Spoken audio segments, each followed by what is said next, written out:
Hundreds of ancient footprints found on a beach in Merseyside reveal wolves, lynx and wild boar roamed the area alongside humans before a major decline in biodiversity 5,500 years ago. The first date back almost 9,000 years and the youngest are about 1,000 years old, researchers claim.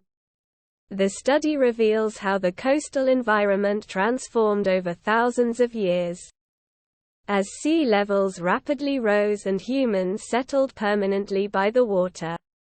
University of Manchester experts found that the area close to the modern shoreline in Formby was a hub of human and animal activity in the first few thousand years after the last glacial period. It was such a biodiversity hotspot with large grazers and predators that it has been dubbed a Northwest European Serengeti. The sandy stretch of the northwest England coast is already known to be home to one of the largest collections of prehistoric animal tracks on Earth. But now, with the hope of radiocarbon dating, the most species-rich footprint beds at Formby Point have been found to be much older than previously thought. The beds record a key period in the natural history of Britain from Mesolithic to medieval times, 9,000 to 1,000 years ago.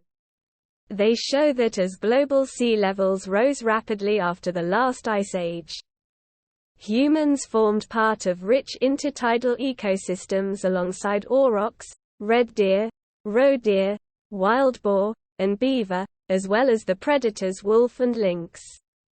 In the agriculture-based societies that followed, human footprints dominate the Neolithic period and later footprint beds, alongside a striking fall in large mammal species richness. This, the researchers say, could be the result of several drivers, including habitat shrinkage following sea level rise and the development of agricultural economies, as well as hunting pressures from a growing human population.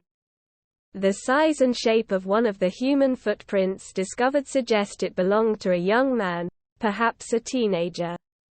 It features a very distinct protrusion of a bunion on its little toe, which Dr. Alison Burns, who spent 6 years undertaking the field research, said was a tailor's bunion.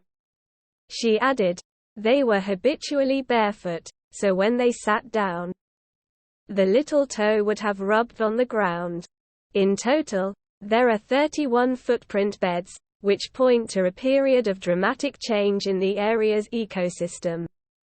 Up to about 6,000 years ago, there was a very diverse landscape with all those animals, Professor Jamie Woodward, from the University of Manchester, told BBC News.